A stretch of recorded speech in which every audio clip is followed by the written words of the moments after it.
So we callin' blitz, ready to start, we ain't calling no quits. I'm the #1 draft pick. A lot of y'all talk, but I ain't hearing it. Only listen to Keyshawn and him talk about the Bills dominating on the field. All our players got them skills. Buffalo don't make a kill when we talk about the Bills dominating on the field. And our players got them skills. Buffalo don't make a kill. What's going on? Welcome back to another live episode of the Podium podcast, home of the all truth, no sodium takes. You treading lightly. Hey, it's gonna be some sodium. I think the all truth, mostly no sodium. Yeah. Okay, all right. That's fair. That's fair. Listen, we are sponsored by Ree's Tea. Bow right there on the screen. All right, the best tasting tea in town. If you have not checked them out yet, what are you waiting for? Right? Soon as you get in there and click the link in our description, it takes you right to the page. They're going to ask you how you heard about them. Make sure you let them know it was us so we can get credit for it, please. Thank you very much. How many ingredients? Fizzor. 4. And I bet none of those are sodium. No. I like that. I like that. That was good. You came with it today. You came ready. All right, let's get to it, man. Let's start with stuff we heard. There's a bunch of stuff today, but not all of it was like huge. You know what I'm saying? Well, first thing I heard was Matt need to stop being in denial. When you sick, you sick. And today, my friend, you sick. Just your month. You got what? You got 11 days, my friend. 11 days is the last year of a decade. Enjoy it. And take some Robitussin. Wait, is he so like he just said his throat was hurting, right? You know how Mel is. I'm not sick. My arm's just slightly hanging on by a thread, but I'm good. Right. Don't worry about it. We're good. All right, fair enough. Okay. All right, so what are we starting off with today? Wait. First off. Just so everybody knows, I am actually working the cameras right now. So if it turns out crappy today, y'all can throw all the hate mail at me. Nope. This man is talented. No. That is talent. You ever played the piano and sang? I haven't. That's what he's doing right now. It's not easy. I actually have had to do that before. And I had to do it like while I was still learning to play the piano too. Nope. Like nope. I can't play the piano and I can't sing. So imagine me trying that. Listen, anybody can sing though. Anybody. I mean, I could sing something, but nothing y'all gonna hear. So anyway, did we say who we were? I don't think I did. I think no, we did not. Wow. 40 keys up in the bizzle. Yeah. We didn't get any of that because I didn't switch to you. It's all right. They heard it jing-a-ling-a-ling. We gonna get through this. All right, we gonna get through it. At any rate, yeah, no. You want to start with what you got? You got something on your mind? Nothing special in particular. So I do want to get into today specifically, just a kind of a brief overview of this matchup coming up Sunday, right? Mm-hmm. Because what I've seen so far is something that I am. And everybody's probably going to be like, yeah, I'm not surprised, but something that I'm actually a little nervous about when it comes to what I think is going to happen on Sunday, right? And I think it's very different from what I've heard a lot of Bills fans say today, which is blowouts. Like people are expecting to hang 40 on these boys. And okay, you don't think so? 40. I got 40 keys. I don't know if they got 40 points. We got to see.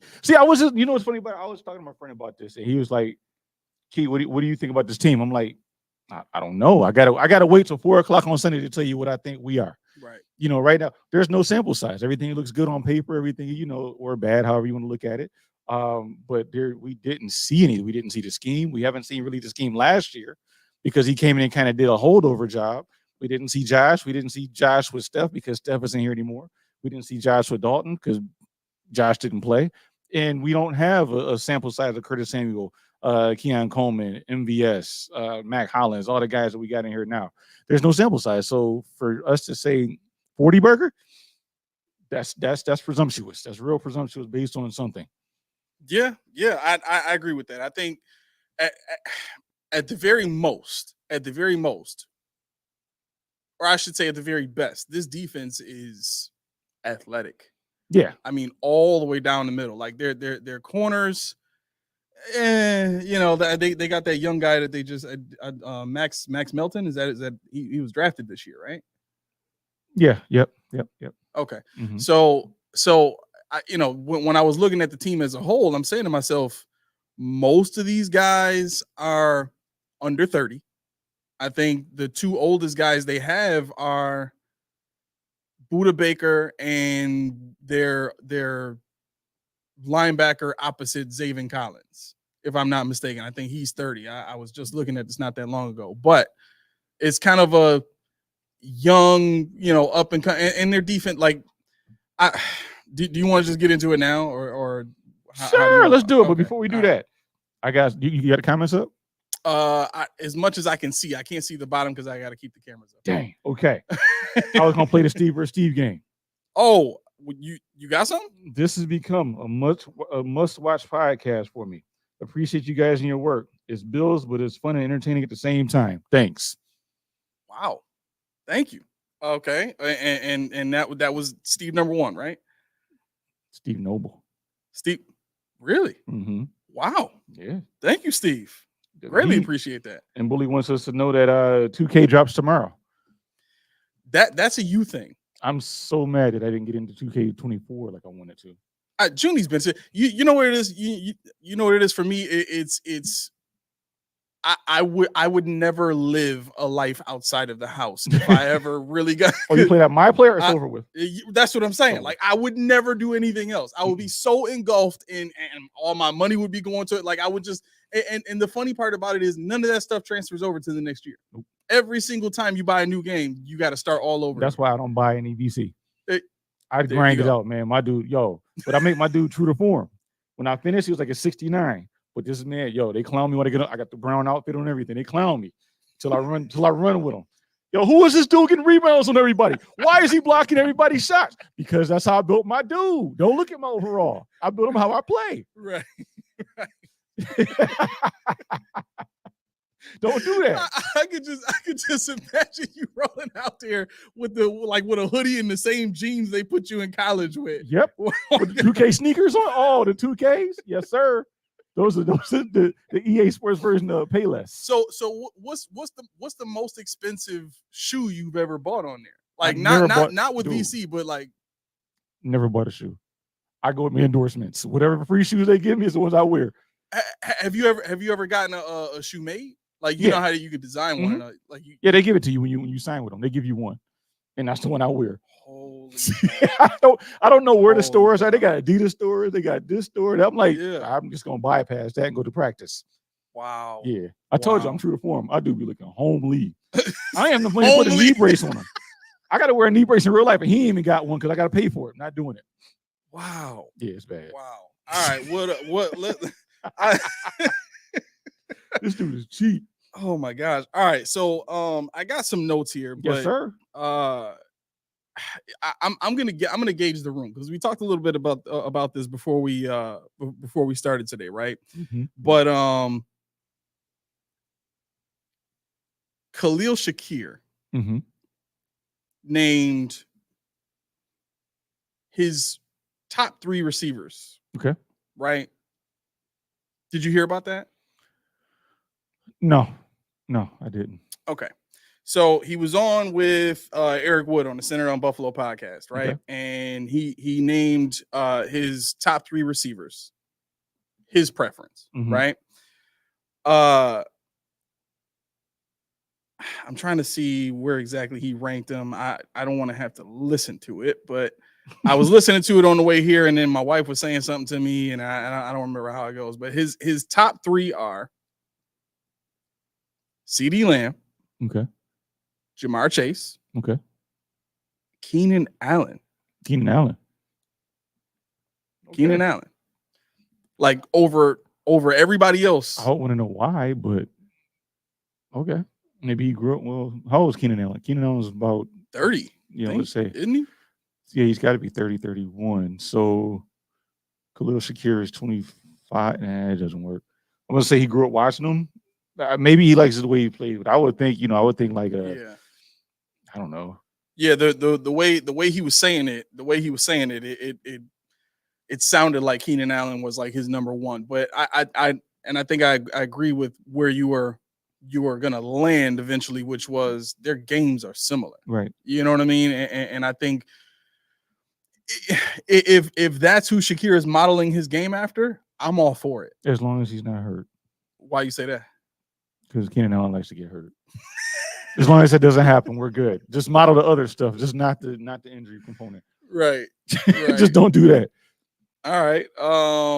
So yeah, I thought that was kind of interesting. If the Bills had ever traded for Keenan Allen, I think that would have been something I would have, and it would have depended on the money. Mm-hmm. But I don't know. I mean, what do you guys think? Honestly, if the Bills would have traded for Keenan Allen any time in the last 3-4 years, because I would say that's probably when he was most available is when the team wasn't really that competitive, right? Okay. Would you take that? I mean, for the money?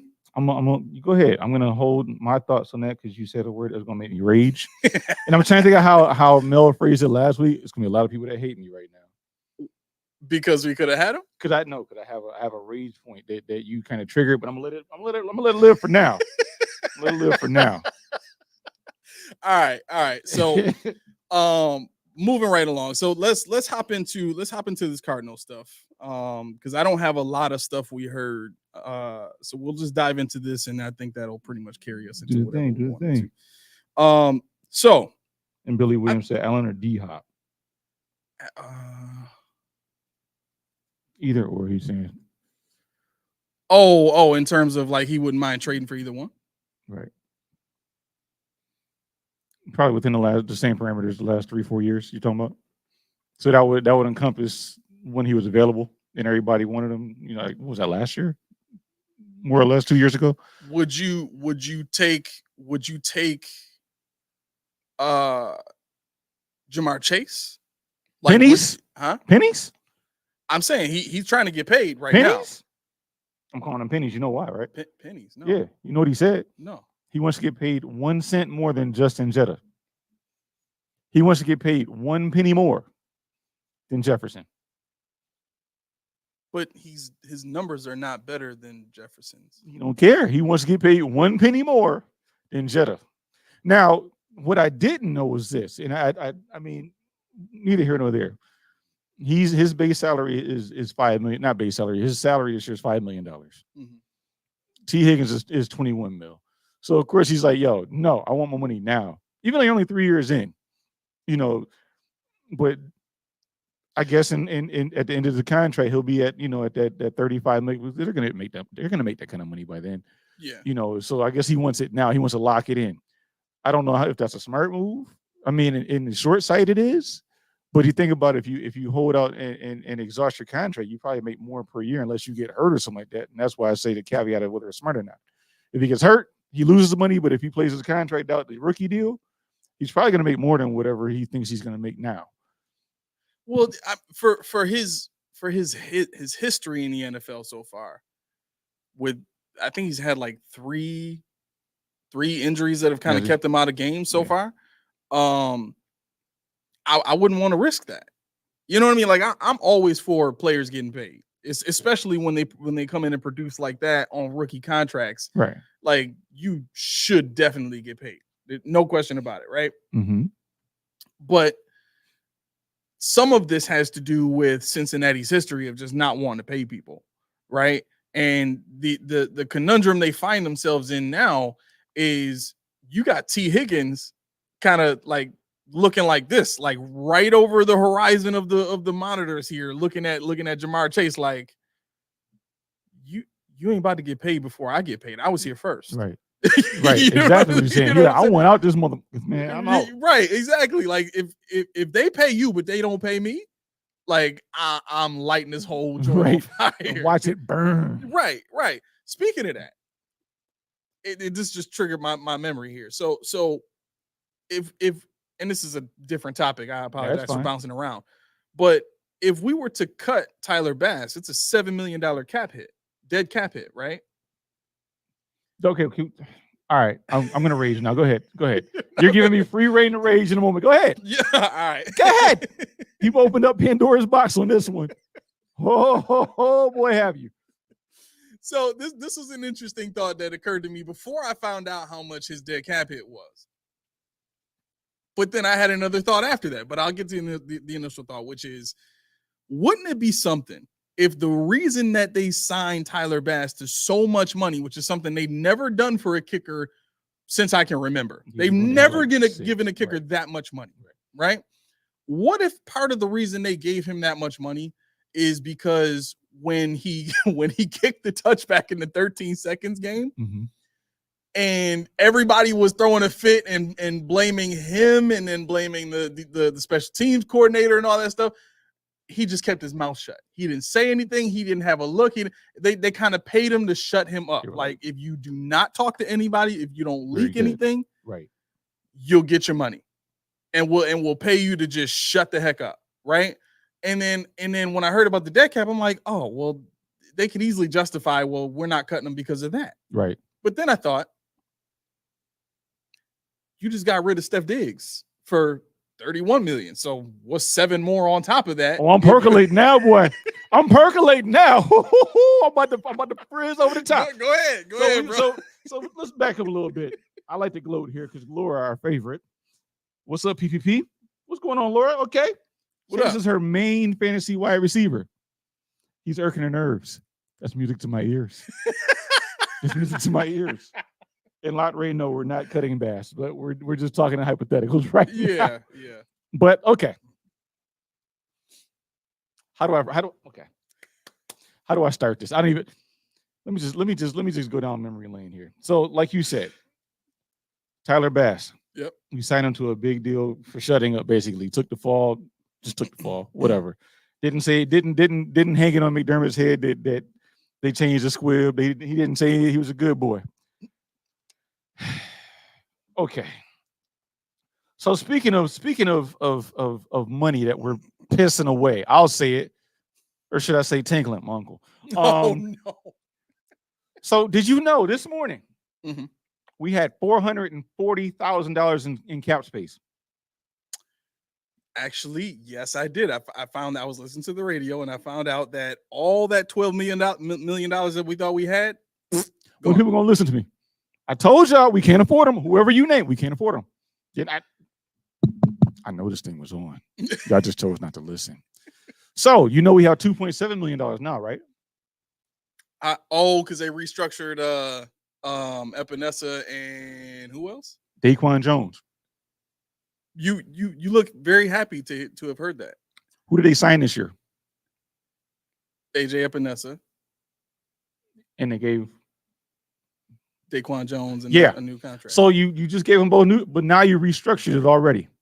Yeah, they got because you realize I can't afford you. Why? Well, to be fair, they needed to keep Daquan Jones. Oh, I know that. I don't know if they needed to keep Epinesa, but I wanted them. Well, that's not. That's not. I'm not even mad about that. This is what I'm mad about. Who did we just sign at the end of the free agent at the end of preseason to the 53-man roster, cutting a rookie that does the same thing? Codrington is $800,000 against the cap. Now, what is he going to do? Return kicks. How many kicks in the game? Well, let's just say Dallas was the highest scoring team last year, right? Yeah. At 29.5 points a game. So that's about 4. So okay, 5 with the half and that's assuming he gets them all and returns something, right? So you're paying him $800,000 to return kicks. Well, now, how many kicks a season though? How many kicks is that? So let's just spitball it. So 17 times 4, that's 68. Oh, I did 5 because I included the okay. So yeah, all right. So we can do that. So 85. 85. Yeah. Okay, so 85 returns. You're paying him $800,000. Now, what's his true position? Corner. Nickel corner. Sorry. Nickel corner. Yeah. So they picked him up to be a kick return man only, right? So what happens if Christian Benford does what he usually does? Gets hurt. Taron Johnson has another concussion, which he's had a couple now. Let's be real. Cam Lewis gets hurt. Rasul Douglas gets hurt. What do we do then? Do you not call up Daquan Hardy, said practice squad player that you drafted to be a kick man when you just paid $800,000 for a guy to come in and just field kicks and you're not going to give him a chance to be a cornerback? But how much is Hardy making right now? Right now, he makes $225. But if he gets called up, he has to make more because that's not baseline. You got to get a prorated salary. Right. So I would much rather have Hardy on the team doing whatever he does for kicks. 100%. At the same, well, let's see. What's his name? Tylen Grable. He makes $893,000, and that's where he slotted in. I would rather give Daquan Hardy that $893,000, obviously, on in addition to Grable, and not have Codrington, because why? You would have some kind of cap space. You have something, and you also have a functional player that can play cornerback and can field kicks. Right. The same 9 if you're counting punts too, if he fields them all in the game. Right. So this is the reason why I'm percolating on this kind of stuff is Trent Williams just got a 3-year, $82 million contract. Trent Williams at what, 30, whatever he is, 36. 36. So he's paid until he's 39. Mm-hmm. Did anybody really think that Brandon Ayuk was going anywhere? I didn't. I thought it was song and dance. But he got the bag. I thought he might actually go to the Steelers. I really did. I thought that was it just was too weird to me. I didn't see him doing it. I saw Steelers wanting him, but I didn't see 49ers giving him up. Cam Hayward scored. He just signed a deal. While we're over here pissing around Brandon Codrington's, pissing around guys to replace Von Miller's when he's on the team. EJ Epenesa's, replacement duplicate Daquan Jones's in Austin Johnson. You do all this duplicate stuff, and see, this is when we had our conversation about Mike White versus Trubisky. I'm like, okay. And I mean, I get the point. I'm not saying he's worse than Trubisky. I'm not saying that he's better. All I'm saying is, for what you got to pay this guy, when you just did this stupid thing that you did again, I got to sit here and say, okay, cool. Whatever. Do your thing. I trust you. I trust in Bean. I trust the process. Yeah. I'm tired of the process not making sense. And you finally saw what did Malcolm X say? The chickens have come home to roost.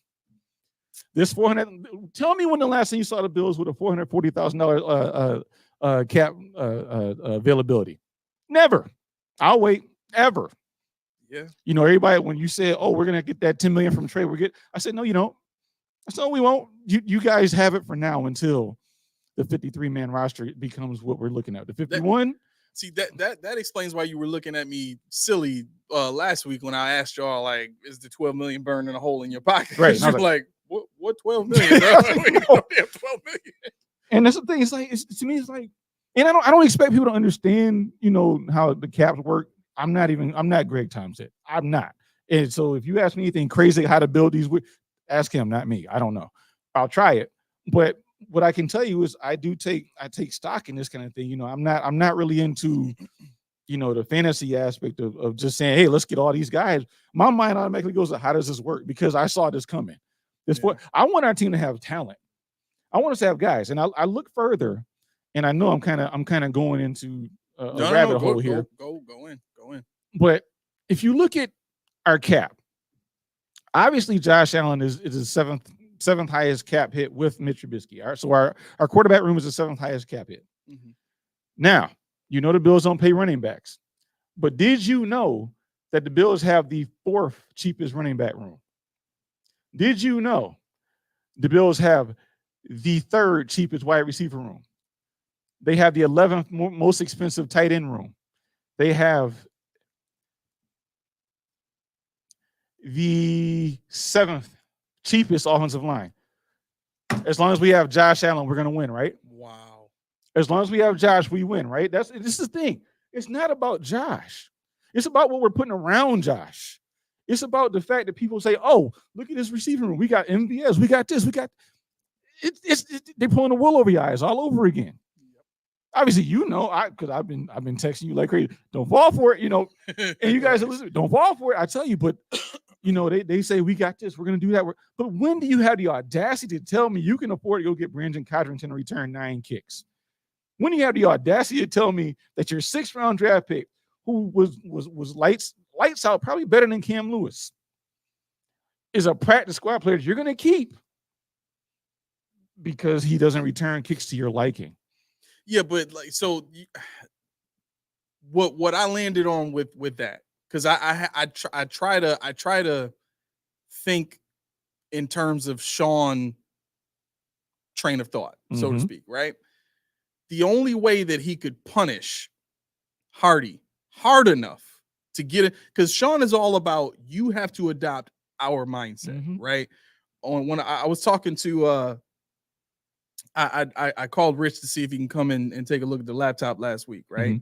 So he came, and then my pop came in, and you know, we were talking football, and the one thing that he said a couple of times that stuck out to me, he said Sean's culture is a coach's culture, right? It's more about you know, the camaraderie amongst coaches than it is camaraderie amongst players, right? So when players come in, they have to adopt his culture or the coach's culture, which is where the players are, you know, fully submitted and subject to the coach's whims. And for Hardy to come in as a rookie, no doubt, and I don't know if you want to call it gumption or guts or the balls or however you want to say it, but he had the mindset of, I want to make stuff happen. I need to show these guys that I can ball, that I can make plays, right? And that's what any football player is trying to do in training camp. They all are trying to do, you know what I'm saying? Not here. The coaching staff here wants you to come in and show that you can just do what you're told the best possible way. Right. You know, so when I saw that, when I saw him get cut, I'm like, this is a punishment. It's the same way he would make James Cook sit on the bench or something like that. What I think happened with James Cook and other players like that you know, got sat down during games or disciplined during game, is Sean couldn't afford to go without those players during the season. But because he's already got so many corners, he's got Cam Lewis, he's still got who's the other guy, the other corner that's on the practice squad right now? You talking about the Corey Couch? Yeah, he's got Couch. He's got what happened to the 6'2" guy we got? Ingram. Oh, he's made it 53. Oh, he did. Yeah. Oh man, sweet. So he's still got him, and on top of that, he's got. Did I say Cam Lewis? Yeah. So he's got other guys that can step in and play corner when needed. Right. He didn't need to keep Hardy. Right. Right. So looking at that, it's like, this is a punishment. Right. It's costing the team $800,000 to discipline Daquan Hardy, basically. And who knows how long this discipline is going to last for? And who knows how long he's here for? He can get poached. That's true too. I mean, that was a slippery slope. You put that much on film that this guy can do this, that, and the third. That's true. Yeah. Just to put him on an unprotected practice squad. Let's see. I had a couple. Let's see. Steve Noble. I think the Bills appreciated Hardy's work as a backup cornerback more than a kick returner. Now that they have a backup cornerback, they're comfortable with on the practice squad. They can call up and a kick return guy they like on the 53. See, that's the thing. Once again,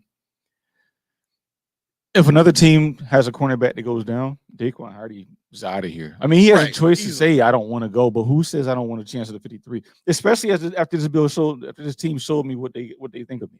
Right. They showed me that I can't prove myself on this team. Yep. They showed me that my skill set is not valuable to them because I do what I'm supposed to do. I do what I was trained to do for the last 10 years of my life. Yep. I committed to being a cornerback, a damn good outside cornerback at that.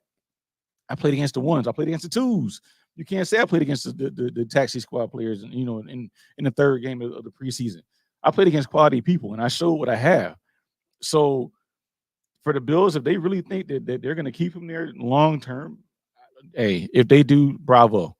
But I just don't understand, you know. And the thing is, you look at where they're spending this money. And I'm looking at the defensive line. So our Bills defensive line. Yeah, I wanted to see how much they're spending on that right now. You'll love this. Bills defensive line is the the ninth highest paid defensive line in the league. Where the sacks at? I know we got sacks, but where the sacks at? I want dominance. Spending the ninth most money on defensive linemen. Guess what? You want to laugh? We have the cheapest linebacker core in the whole league. Terrell Bernard still on his rookie contract? Yeah. Oh, okay. I mean, Matt Milano and Terrell Bernard. But there's only two. There's only two of them. Right. And it makes sense. else. But the thing is, where are we getting beat up? In the linebacking core. We're getting beat up, Travis Kelce's, with these tight ends, these athletic guys. And don't you think you should dictate some resources to your linebacking room? Right. What about your secondary? Let's see. Secondary. They are the 18th ranked secondary in terms of salary. 18th. So what is our leading core? Quarterback. But I bet you if I flip this over to the dead cap, it's highest in the league. It has to. Dead cap. Our running backs are 10th. You say how? I couldn't tell you. I just know that they're 10th in running back dead cap. Why is wide receiver? One guess. Where do you think we are? Wide receiver dead cap. Numero uno. Numero uno.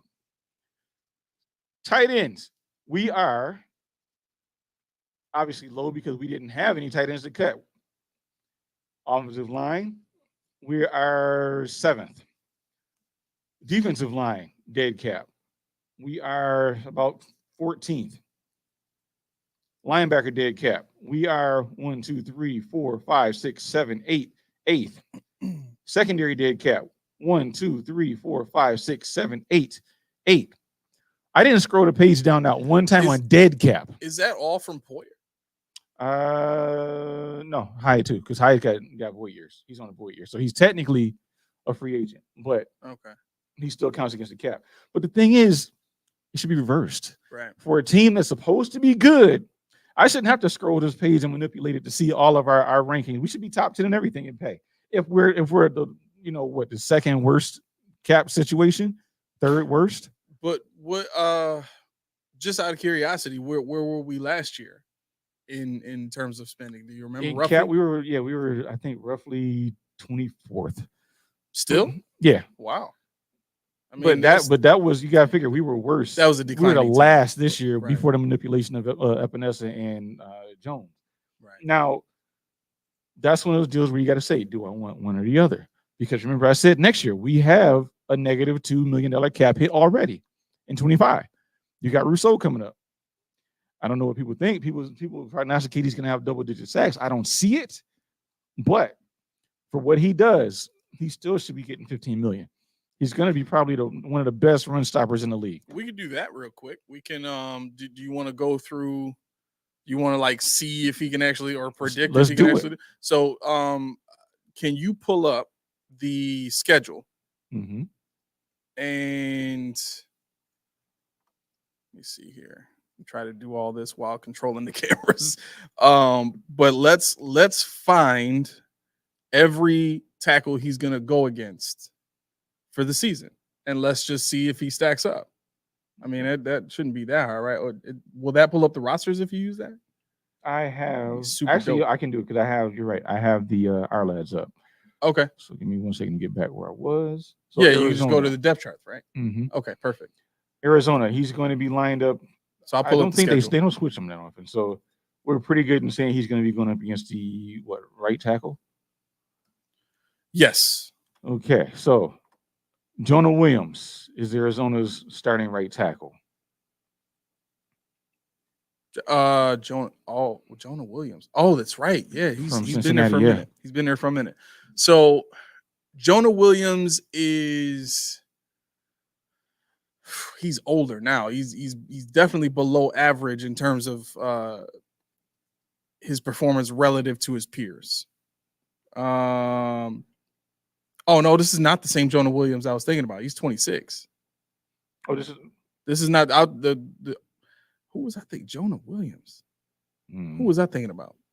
Okay. Anyway, maybe this is a younger guy. This is definitely not the right tackle I was thinking about. He's from Cincinnati. That's the one I thought he was from Cincy, but yeah. This is their left tackle that they had.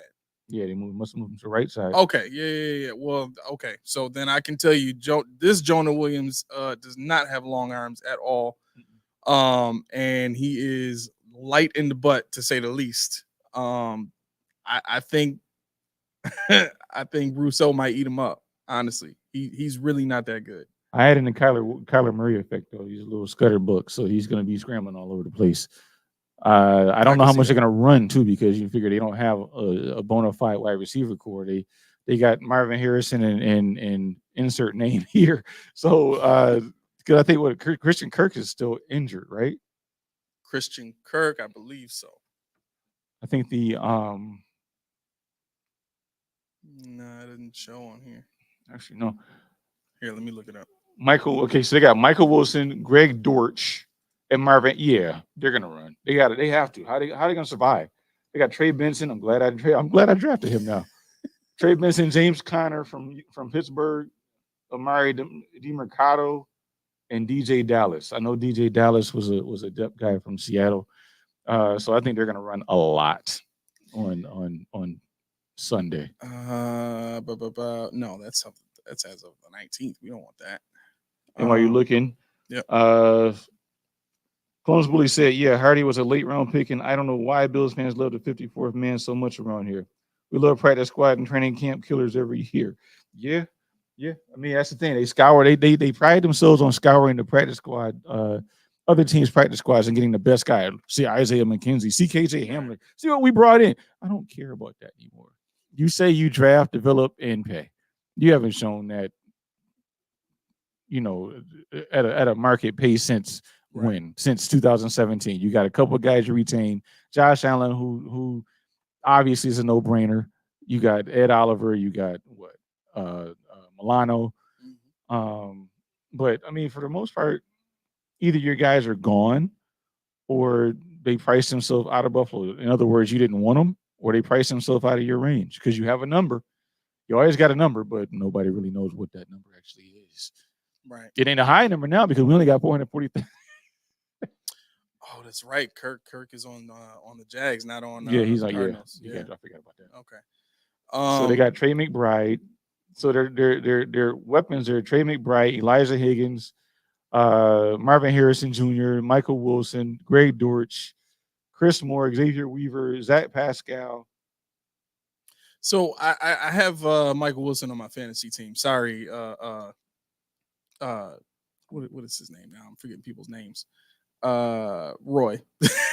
Sorry, Roy, for talking fantasy, but he's on my fan. So he actually that's what I thought. Oh, Roy said that he thinks there's another Jonah Williams that plays in Minnesota. Maybe. Okay, that might have been who I was thinking about. But yeah, Michael Wilson is one of those kind of sneaky good wide receivers. He played well last year. He definitely got a boost in fantasy, which means people expect him to do much better this season, especially with Marvin Harrison across from him. Greg Dortch is your average slot guy. He's not, he's not a blazer. He's not like, there's not really anything super special about that dude. Right. But I don't even think you really need to worry about the wide receivers unless they really start running the ball down our throats. Yeah. And that's the thing that makes me the most nervous. You know what? While we're here, let's get into, and then we can go back through the schedule for Greg Rousseau after this. And I got Trey McBride, just so we throw that in there. Well, Trey McBride, everybody is like loving this guy. You got him on your team? Yeah. This one of those deals where I'm like, where's the tight end? Oh, who's this guy? Pick him. It makes sense. All right. So did you know that the Cardinals are 5-7 against the Bills all time? Mm-hmm. Yep. You knew that? I didn't know that, actually. I looked at it. I have that as part of my pregame. Do you remember what the last victory for the Cardinals was? I'm sorry, the last victory for the Bills against the Cardinals was before the Hail Mary game. Before that, I don't know when the last time I played them. Before that, it was October 5th, 2008. 2008. 2008. Was that my game? That was the last victory. No, I'm sorry. Yeah, that was the last victory the Bills had against the Cardinals before. Or I'm sorry, the last loss the Bills had against the Cardinals. Or no, we beat them that game. I'm sorry. Who was the quarterback? I'm sorry, I'm messing it up. Who was their quarterback? Our quarterback. Our quarterback? You sure you want to know? Yes, I do. Look at his face. it was Trent Edwards. yeah, Trent that's what I Edwards. thought. That's the game that destroyed him, isn't it? Isn't that the game where he was never the same again? Adrian Wilson, isn't that the game? We beat them in that game though. Like that's the game we beat them. I got to look this up. Trent Edwards played in that game. Trent Edwards. He played the whole game. Marshawn Lynch, Lee Evans was on that team. I gotta look this up because what game did he get his 2008, October 5th, 2008. What game did he get his block knocked off? I think that might have been 2012. Nah, Fitz was here then. Fitz won against New England in 2011. So maybe. It could have still because he got knocked out of that game, right? He did. So let me stop. So in that game, 2008, right? Mm-hmm. Bills beat the Cardinals. Do you know who the quarterback for the Cardinals was in that game? I do not. It's Kurt Warner. That's probably the only quarterback they've ever had that I know. you know Carson Palmer. Yeah, I do know Carson, but you're right. Okay. Right, so there's 3 now. Fine. Okay. Fair enough.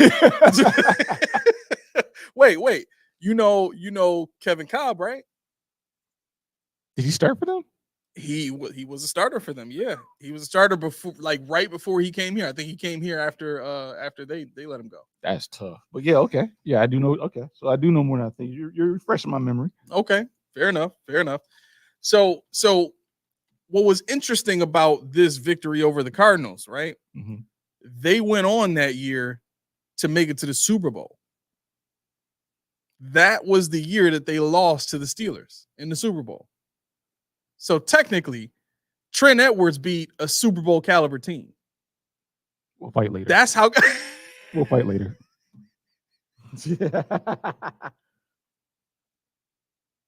That's how good he was. He was good enough to beat a Super Bowl caliber team. Yes. Oh my gosh. All right, I'll leave you alone there. So what do we have? Let's see. Steve said Bills lost to the Cards in 2008 and beat them in 12 and 16. Okay. Wait. Let me see this here. Okay. So they lost that game? I thought I remember seeing that they won that game. Well, let's do some fact checking. Let us fact check. He probably just looked it up. I mean, he probably did. Yeah. But I'm gonna re-look it up because I don't believe him. No. Hey, I just want to get it right. I swore they won that game. I don't know. That probably was the game you were thinking about where Trent Edwards got knocked out of that game. Because Adrian Wilson, man. Adrian Wilson. Yeah, buddy. Took him to the crib. Took him to the crib.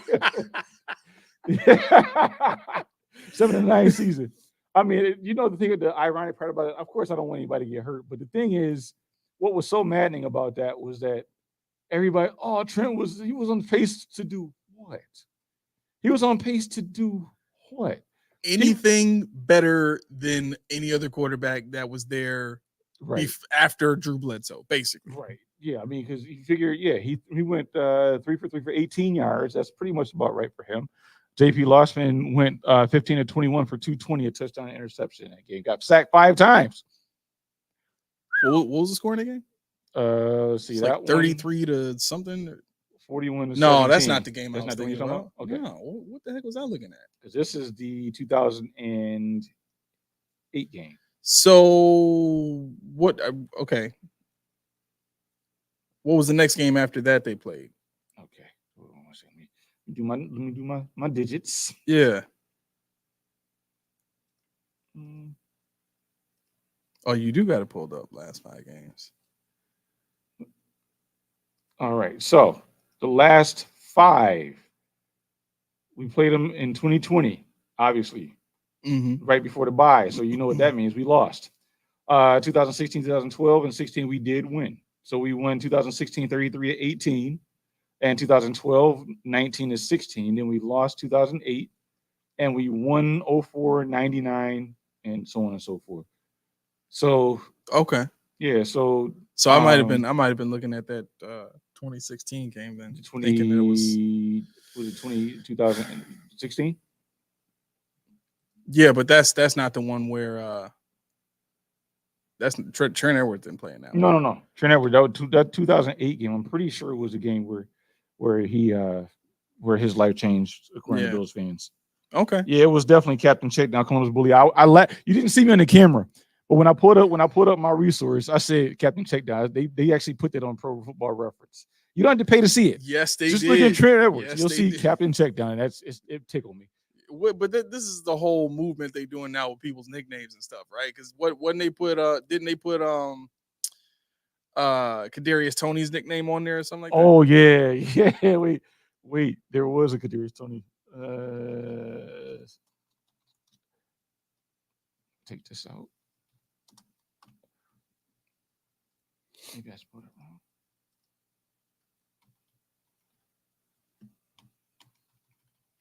All right, so you got it? No? Yep. There it is. Okay. Young Joker. YUNGJOKA. Young Joker. Look at this dude. Yo, he's a scary looking cat, man. He looks like the dude that he looks like the dude that shot the 49ers wide receiver in the chest.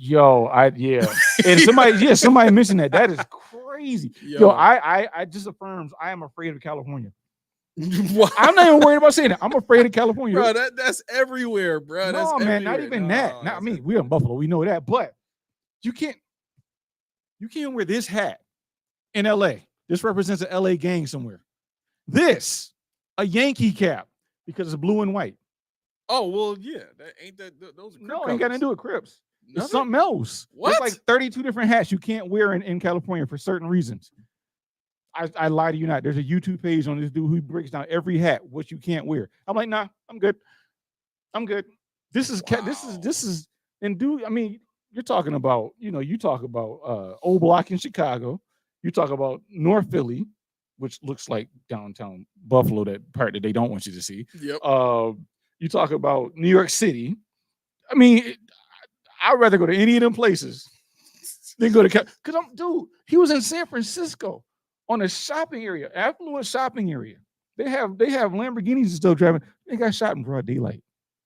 3:30 in the afternoon at an autograph signing. It's bright at that point in time. Yes, in San Francisco. Wow. I know the other side of the board in Oakland, but I mean, dude, the gall to walk up on somebody in broad daylight and try to take his watch. When they don't give it to you, y'all tussle, you shoot them. That's crazy to me. I'm gonna stay here. You think it was like an initiation thing? Because gangs do that too. Like they do, but then with the economy, people they trying to get that coming. It was a Rolex. They're trying to take his Rolex from him. I mean, that'll set you back. A Rolex is what? 30,000, 45,000, upwards of 75, even maybe. At least. Yeah. So no. I mean, it could be, but dude, I'm not built for that. I'm not built for that. You ain't built to lose a Rolex. I'm not built to walk around with my shirt buttoned up top and have it open. I'm not built. I'll be in a house. You can't be an SA. I'm not going over there. The Midwest is as far as I'm gonna go. Oh my gosh. All right. So these numbers I'm sure about though, right? The Cardinals have a really good run game. Mm-hmm. Last year, they were 10th overall in rush play percentage, right? They ran the ball 44.1%. Yards per rush was 5 yards per rush. That was second overall amongst all 32 NFL teams, right? Their rushes per game, they were 12th overall. They ran it 27 times a game on average. Their rush yards per game, 139.1 is third overall. Part of it was they had no choice because they had no Kyler Murray, right? But when you learn how to live a certain way and you start surviving that way, it becomes a strength, not a weakness. Right. So their rush touchdowns per game, they had one rushing touchdown per game on average. It's 8th overall. So their run game is really, really good, right? Now, obviously, we know our rush defense is not the greatest. Right. I expect it to be better this year because of who our safeties are. and who our weak side linebacker is. You know what I'm saying? Yeah. I think the run defense will be a little bit better. And I think the league will be pleasantly surprised. I think Bills fans will be pleasantly surprised with that. However, they now have the opportunity and the ability to throw the ball. Not only that, but they have Mike Wilson, who has played in the league for a year already, got some experience. Now he knows, how to study the game and how to study opponents and all. He's got a year of experience under his belt. He's going to be better. Mm-hmm. And you got a Marvin Harrison Jr. coming in the building, who is a stud. Right. On top of that, Don't let Mel hear you say that though. Huh? Don't let Mel hear you say that though. What do you mean? Marvin Harrison Jr. is a stud. He probably shaking his head right now. He hates that guy. I don't know why, but he hates that guy. Yeah, I don't know why either. but I think he's going to be good. But the worst part of all is you got a fully healthy Kyler Murray, and if Kyler Murray is 90% of who he was when we played him in the Hail Murray game, right? That's enough. That's enough. What defensive lineman do we have that's going to catch him in the open field? If he scrambles right or left, like who do we have that's gonna catch him? Well, we saw what he can do when he scrambles, firsthand. So I mean, he's always a dangerous guy. And I was looking while you were talking about. It's weird that he scrambles so much, is because he doesn't get as much pressure as you would think. They don't pressure him out of the pocket. They don't hit him. They don't. Well, they don't want to. They don't want to. It's kind of the same thing as like a Josh Allen game plan. Like you don't want to give him the opportunity to scramble. It seems like for him, he like wants to scramble more. I think we talked about Josh scrambling, and I think he feels like he needs to. But Kyler's just like, I'm about to get up out of here. I'm about to go. And I'm like, okay. And I just looked it up because I said, he must have a horrible offensive line. They're not great, but it's a lot of him just wanting to do what he does, what he wants to do, freelance. Yeah. And being, what is he, 5'10", 5'11"? He's 5'10". Yeah, being at 5'10", maybe Bryce Young needs to watch him a little more. That's cold. That's cold. You got Prince around back there.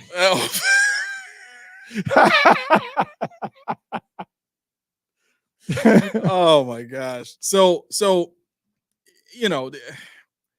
I'm thinking defensively, as far as their defense, we can absolutely run the ball on them. What I will say is this. Well, actually, let me back up a step. Mm-hmm. Because their defensive line is probably the weakest group of the entire defense, right? I think secondary, their safeties are good. Linebackers are very athletic. Like, just overall, their defense is very athletic, right? Mm-hmm. But their defensive line, I mean, their nose tackle was a backup last year who didn't even make the squad last year, right? I think he was waived injured or injury settlement or something like that. Then they brought him on the practice squad, and they needed him later on in the season, like somewhere around October or whatever, brought him onto the team, and he just kind of stuck up until, this year where he makes the team, right? But again, not great, right? So when I'm looking at their defensive line, I'm like, anytime you can move another team's defensive lineman, I don't really worry so much about the linebackers, because at that point, you know what I'm saying? You've already won the battle you needed to win. Yeah, absolutely. I mean, that's why they say the game is won in the trenches, because mano a mano. When you watch college football teams, and yes, I'm very happy we got college football back. But when you watch college football, you watch the trenches. The top ranked teams usually push the lower ranked teams wherever they want to push them to. They move them where they want to move them to, and that's how you win. And I mean, it's not the cute way to win. It's not the cute way to watch football. It's not fun to see, but it's how it's necessary. It's necessary. You have to be able to control the line of scrimmage in order to do what you want. You got to impose your will, right? And that's one of the things that I'm worried about with McDermott. He's won a lot of games where his lines have held up, but the defense is almost like their D line is almost. We're happy to win a stalemate. We don't win by penetrating and getting past you and beating you. We win by holding you in place. And like our linebackers, and that's proof in the pudding by the fact that teams run on us whenever they want to. we don't have a good run defense because why? Because our defensive line can't control an offensive line when they're trying to run on us. Marcus, what's going on, man? No, we're not saying we're gonna lose week 1. I'm saying there's things that I'm concerned about, that if the Bills don't have a game plan, or if they haven't prepared well enough for, it could bite them in the butt and potentially lose. Mm-hmm. But no, I don't expect this team to lose the first game. I mean, you got to understand, like this team that we have this year, Bean and Sean are doing the best they can with the leftovers of the decisions they've made. You know what I mean? This is not the best iteration of the Bills. This is just the best of what's left. Right. You know what I'm saying? That's essentially all it is. So when you're playing with a team like that, and you're saying to yourself, well, if we got Josh Allen, we're gonna be okay. Right. What you're really saying is, we've got Josh Allen, we're not gonna lose 13 games. Right. That's really what you're saying. Mm-hmm. You're not banking on 10 wins. You're not banking on any number of wins. What you're banking on is not losing way more than you win. Right. And that's what Josh gives you. Now, do I want my coaches, leaning on that or depending on that or building a team around that idea? Heck no. But that's what they've done this year. And I'm welcome to anybody who wants to, come in and put something in the comments that leads me to believe differently. But, from what I've seen so far, that's what it is. Super Promo, what's going on? He says this is probably not likely, but if it did, what record would the Bills have to fire McDermott? To fire McDermott, I think somebody in the comments put 9-8 Columbus Bully. I think it's gonna be worse than that. Honestly, I think it has to be an epic collapse. I think it has to be calamity. Yeah. You have to lose the locker room by the bye week in order to say, okay, it's going down. Right. Yeah, I think you're talking about something like 6-11, 5-12. I think that's the baseline for a McDermott termination. I don't know if I agree with this idea, but I like the thoughtfulness of it. Sal, welcome to the show, man. He says Pagula won't fire McDermott until the new stadium in use for a few years.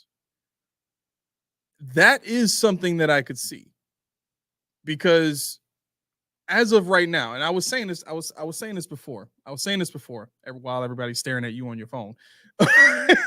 I was saying this. I was talking to somebody while I was driving, Mm-hmm. and one of the most interesting thoughts is Bills fandom in general has more leverage now than they will ever have after the stadium is built. And I'm talking about, when I say leverage, I mean the ability to really hurt the Bills' bottom line, or to hurt the owner's bottom line, and really make an influence in what we want to see in terms of team build or the coach not being here or whatever. And here's why. Right now, this team is just trying to make it to 2026. Mm-hmm. Yep. Everything that they're doing is it's just light maintenance until we can get to the new stadium. Mm-hmm. Then we'll start heavily investing in, like, everybody who thinks that this team is only going through one transition year, you're fooling yourself. I mean, right. we looked at it already. They're already what, $2 million under the over the cap next year in 25. Yeah, right. And does that include Josh's $60 million? Yeah. Or okay, so you have to add on to that Rousseau and all the rest of the guys. Right. Anybody you want to keep is going to take you way in the Takesville. Exactly. So there's going to be a lot more cuts next year. Maybe if I put it on this camera, how does that look, everybody? And I was going to say, while you're pulling the audience, pulling the crowd. Yeah. Wow, we look strange. I know, right? Yo, that's crazy. But we are, for guys that are worried about week one, we're 4-3 in week one, and 2-1 at home in week one. What does that mean? Absolutely nothing. But I just want to make you feel better inside. Yeah. But that's the tough part, because when fans are thinking about, okay, I do want a better team, but I don't want to go against my team. No, this is the time to do it. This is the time to do it. If you're, while everybody stares at you on your phone again. No, I'm looking at comments. No, I keep leaving it on you while I'm talking. This is ridiculous. I'm looking at comments. Anyway, if I was to lead a strike against the Bills, it would absolutely be this season and next season, because you're not about to take what Sean is doing into the new stadium with you. You're not. I'm not letting you. Right. I will stop buying tickets. I will stop buying parking. I will stop all of that. And guess what? It ain't like you got the money to cover the stadium by yourself, right? I'm paying for that. So if I'm paying for that, guess what? You might be able to say to yourself, we could survive 1 year, but can you survive 2? Because that's what you're going to have to deal with just to get to this new stadium. And on top of that, you still need to sell tickets when you open up the new stadium, right? What they're banking on right now and what they keep promoting right now is the ooh and the ah of a new stadium, just in general. You see what Roy put? No, I did not. He said those curtains are the same pattern as some of my boxers. Well then, all right. You know what? We staying like this the rest of the show. Sure it is. We staying like this the rest of the show. In honor of Roy's drawings. That's it. That's it. This is what we're doing, folks. Thank you to Roy's Boxers for sponsored by Roy's Boxers. That's right. There you go. Roy, we need to talk to you about an endorsement deal, man. Endorsement deal. Yeah. Lucrative. Right. Yeah. Yeah. Well, for us. Right. Yeah, because he's definitely got to pay us to keep his boxers on the show. On the window. But my wife has been talking to my pop about like really doing something with that. But maybe we should just open it up next time. But this whole space in this room is a recording booth. It's a whole nother kind of studio set that we got set up in there for like solo videos and stuff like that. But maybe that's a better view than Roy's Boxers. It might be maybe who's watching what y'all want to see. Y'all poll in the comments. No, but no, you're right. I think to where you are, where my mind goes. Obviously, you guys that watch the show and know me, they know I'm like, yo, where's the money going to be in 2026? Yeah. And the thing is, you get a bright new shiny stadium. Then what? I don't care about the coach. Who's the talent that's going to be on the new field? Right. I mean, don't see that would be the year they would be like, oh, we're getting new jerseys. No. I don't want new jerseys. I want a team that's competent. I want a team that's going to take us to the promised land in our stadium. Because guess what? That new stadium is going to be on prime time for 3 weeks of the playoffs before the Super Bowl. Yep. That's what I want to hear. I don't want to, and this is my attack on the Bills brass.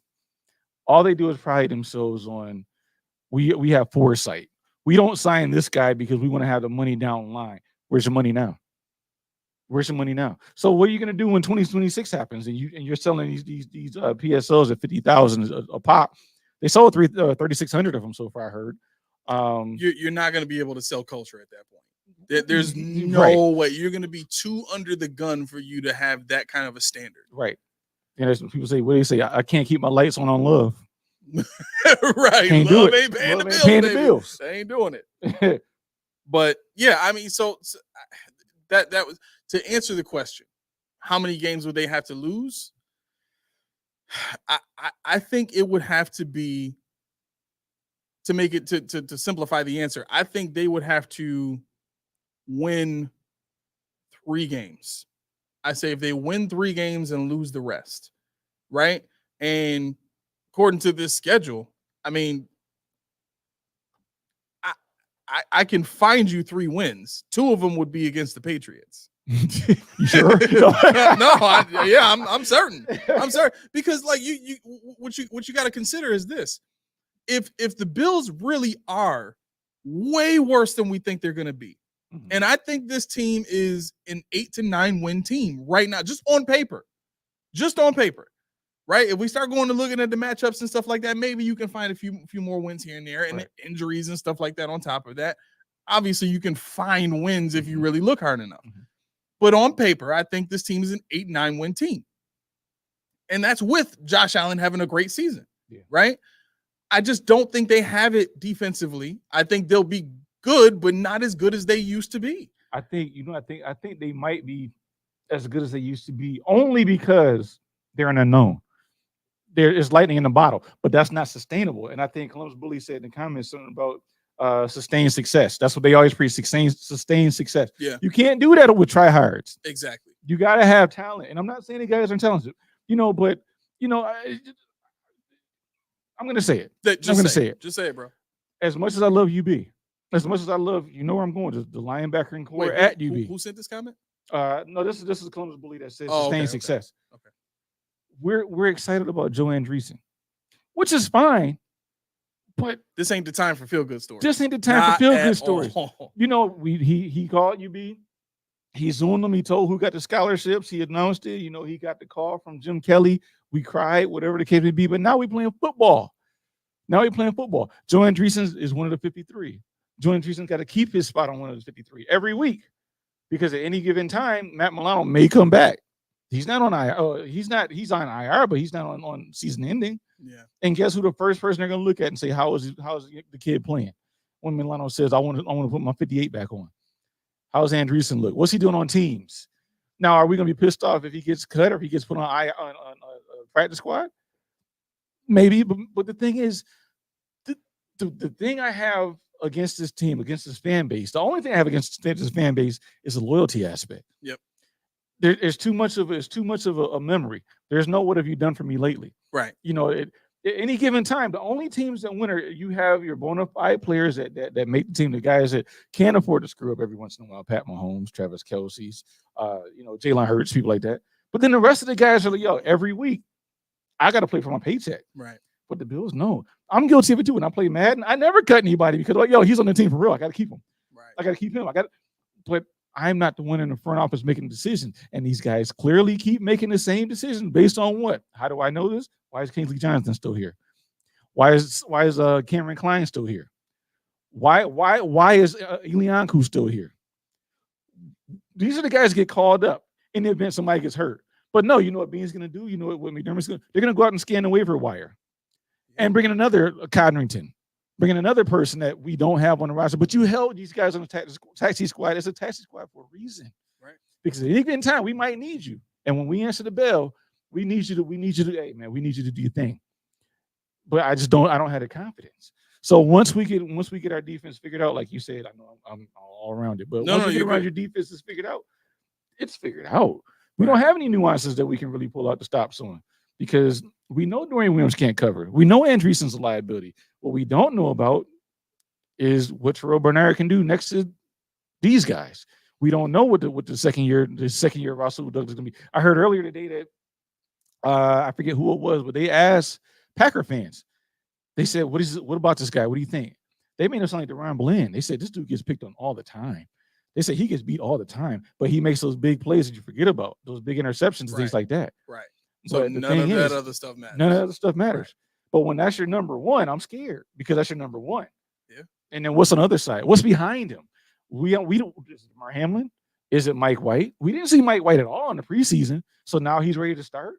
This team sustained success. They said you have to earn your spot. Do your 111. What the hell 111 did Mike White do? He didn't do anything. So when he's ready, he's going to start. Come on now. I mean, what are you telling me? What are you telling me? You're showing me more than you're telling me. It's craziness. First of all, you're not going to hate on my man Mike White. No. This actually isn't the best Mike backup White. we've ever had. Right. Ever. Aside from Frank Reich, freaking is the best backup we've ever had. I'm sorry. Josh Allen is the best backup we've ever had. Yeah, for a whole half. Exactly. But I want to answer this question really quick, and there's another one from Roy that I want to get to too. Sal says, "What if scenario? If McDermott is fired, does Bean go with him?" I want to touch on that too. Oh, Columbus Bully, you are a good guy. You see this? He put Mike White as half of an 11th. Yes. Yes. Anyway, going back to Columbus Bully, I was making sure it was on you when you did that. That'd be a tragedy if you didn't put it on your own self when you made the face. Anyway, that'd be I'm getting better at this as we go. Man, I'm trying to do these comments. Man. This is tough. Right? You see what I'm saying? Tough. Do you see what I'm saying? It's not easy. No. Go ahead. But no, to your point about what was the comment? It was a bean. The bean. Yeah. So if Sean McDermott is fired, does Bean go with him? I mean, it's not like he has a choice. I mean, he does. He's at the whim at the mercy of the owner. He can't say enough of this crap. I'm out of here. No, he can't do that. He won't do that because this is still a job and it's still his team that he's working on. But it's up to Pegula to allow him to stay and do all this stuff. For me, they talk about Jim Overdorf. They talk about we did it. You didn't now. You didn't. This is the first time I can unequivocally say your foresight sucks. Unequivocally. Because you can't afford to bring in any talent. You're going to have to do roster gymnastics to sign another draft class. Would you have, 11 picks next year? Yeah. So everybody's talking about, keep trading down for Keon Coleman. Great. No. Yeah. They knew they couldn't afford that first round draft pick. But you know what it's like, and to some degree, it has to be, okay, I'll give you a scenario, right? So doing this podcast was my idea, right? Mm-hmm. But and y'all say this all the time. I don't know why y'all say y'all keep telling me it's my podcast. No, it's our podcast. If this thing goes down, I ain't with it, baby. No, I'm just joking. All right, fair enough. Yeah, I know fair enough. I'll take the hit if it goes down. But but the situation with McDermott and Bean is like if I start making a bunch of decisions that hurt the show, right? I start changing camera arrangement. I really like get a copy of Roy's draws and put the picture up here, and which he said, don't let the size fool you. Well, okay, I'm not even gonna respond to that. Anyway, like I just start making a bunch of weird, terrible decisions, right? And you guys are coming, like we're all on the same level, right, so to speak. And y'all come to me and like, yo, what's going on? I got a plan. Just let me work. Mm-hmm. Like we've been winning so far, right? We got all these subscribers, we got all these views, we've been winning so far, right? Just trust me. Right, yeah. Right.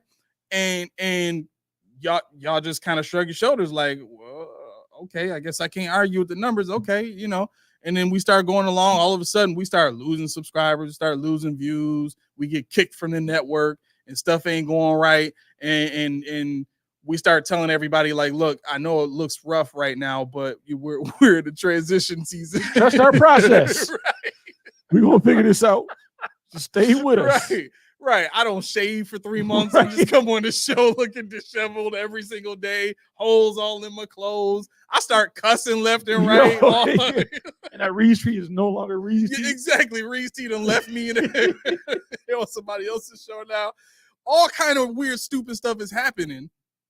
And here I am just staunching my process. Like, no, this is going to work. I believe in this. Mm-hmm. At some point, you and Mac are going to take this football and shove it up because that was excellent. That was excellent.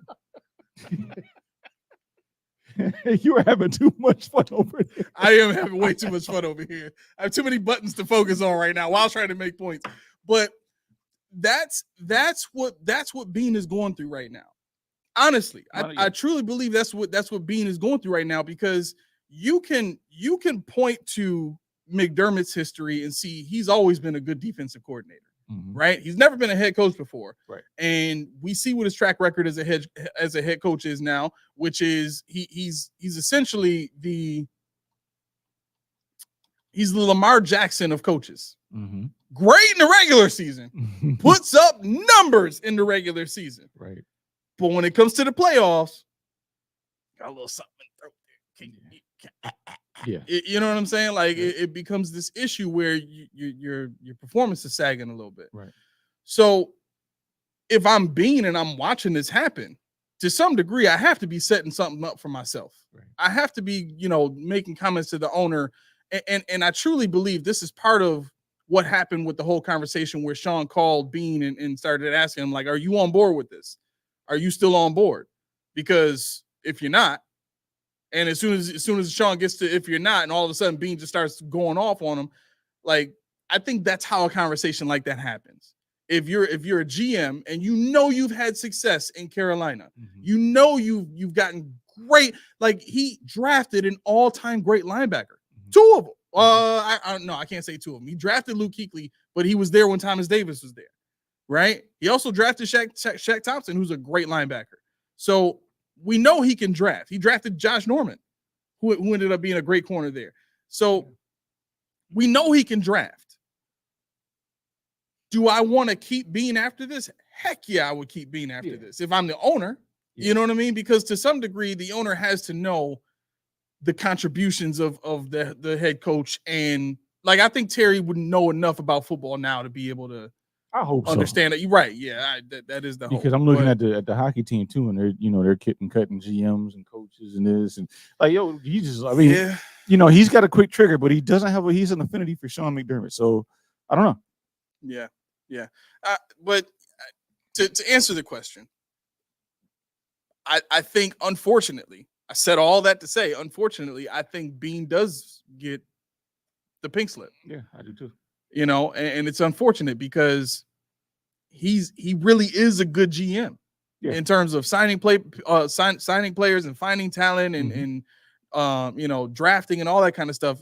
When they were initially building the team, he did a great job transitioning from the old roster and the roster surgery they went through and all that kind of stuff.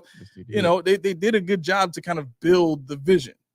But I mean, we've already gone through all the kind of different ways that the plan got sped up and then it kind of fell apart because they weren't ready. And I just think that Jordan McCarron is no Russ Brandon.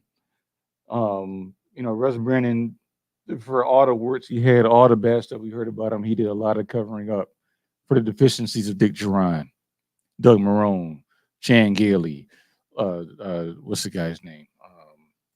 Malarkey, all those guys.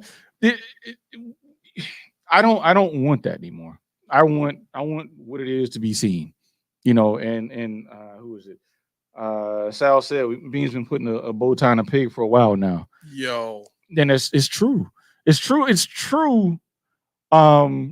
And now, like I said, it's go time because you can't buy yourself out of this.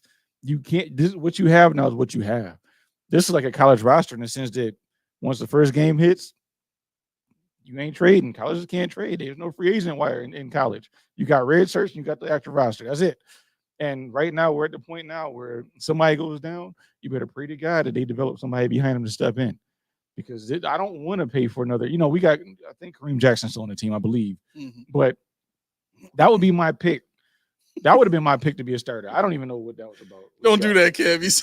He said Bean did a good job of picking ex-Carolina players. Yes, he did. And you saw Jordan Matthews was a Carolina tight end, and I believe Deion Kane went to Carolina. Oh, really? Yeah, Deion Kane went to Carolina after that game. I don't think it's a Bean thing. I mean, I could be absolutely wrong when I say this. No. But Sean is the culture person, not Bean. No. If you look at the way that Bean kind of came up through the ranks, like he really went through the ranks. You know what I'm saying? And not saying that Sean didn't, but Sean's culture and how can I say this?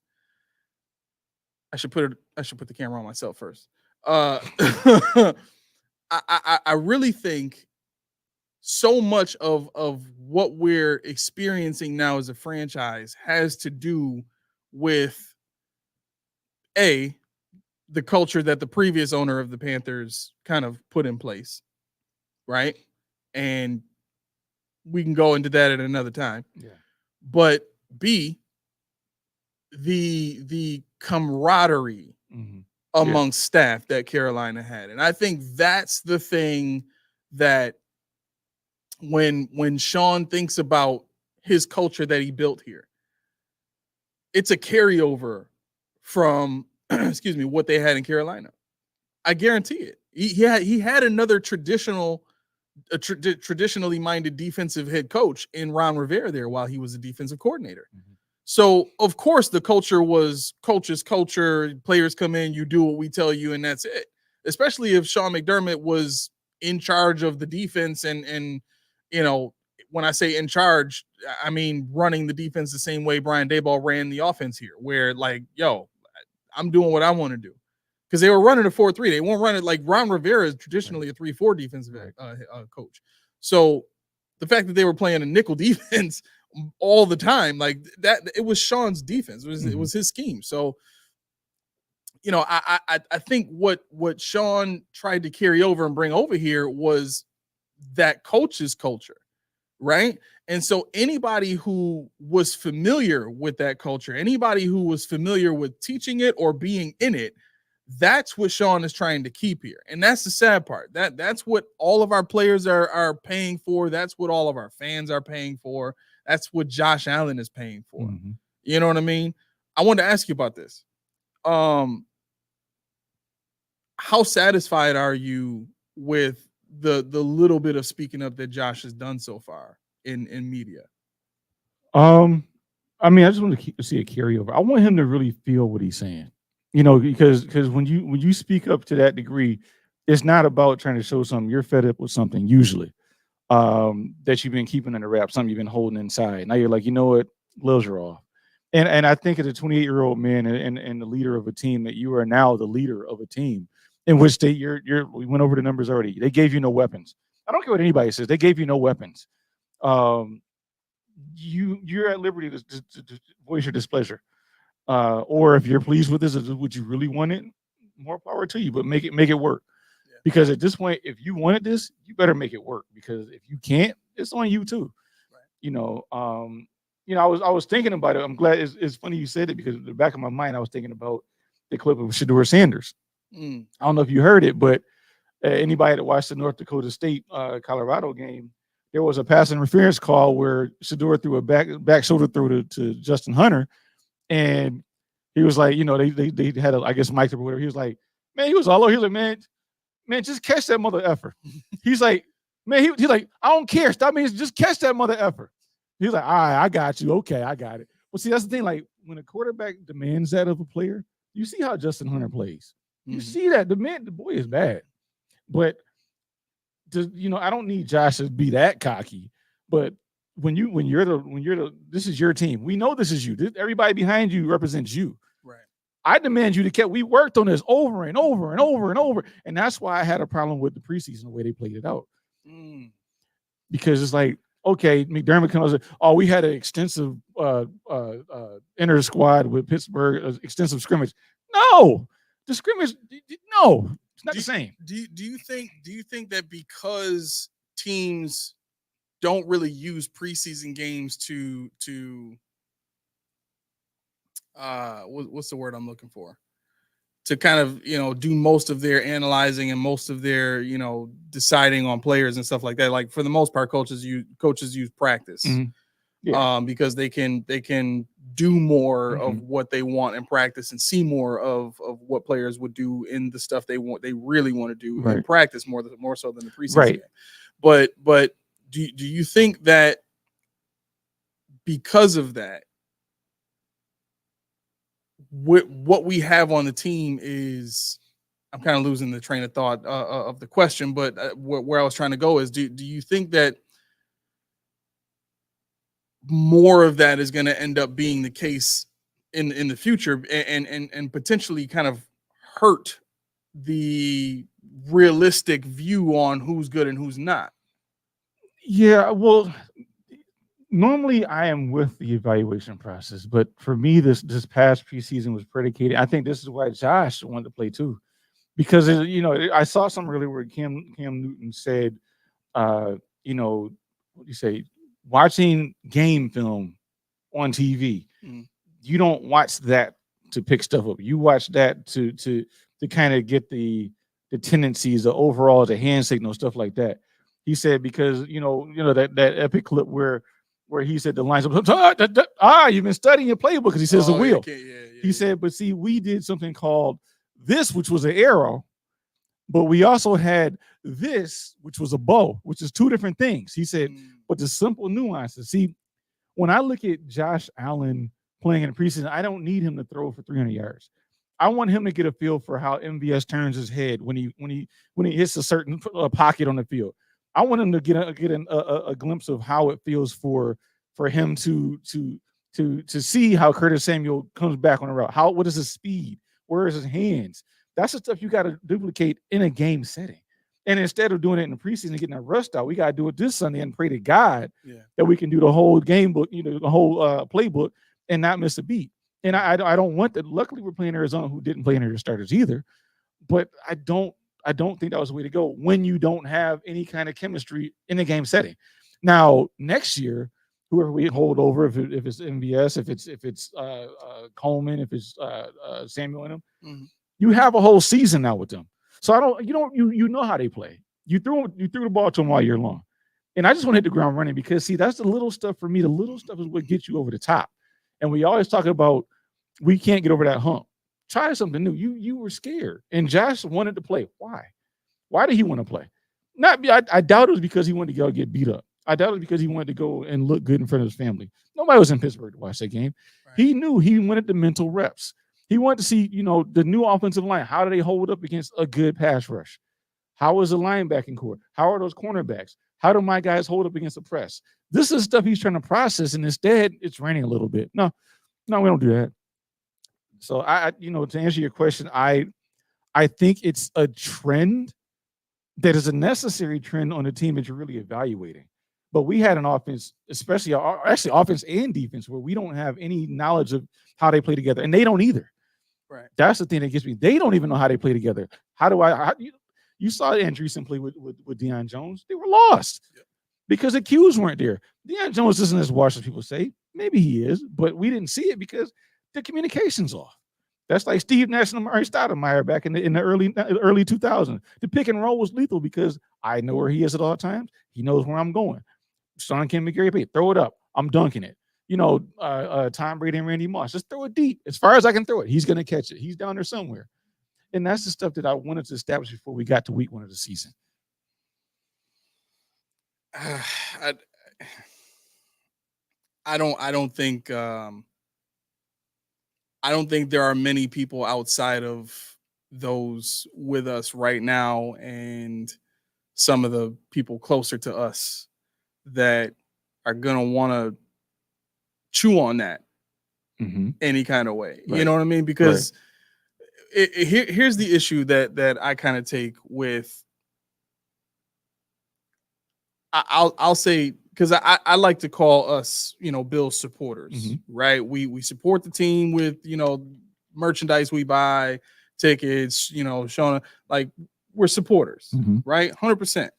To me, a fan speaks to a mindset. Right. If you're fanatic about something, that means you don't actually think logically about something. You can't. It is physically impossible for you to be fanatical about anything and think logically and objectively about it. I see that red, white, and blue come out of that tunnel. I'm dumb. Right.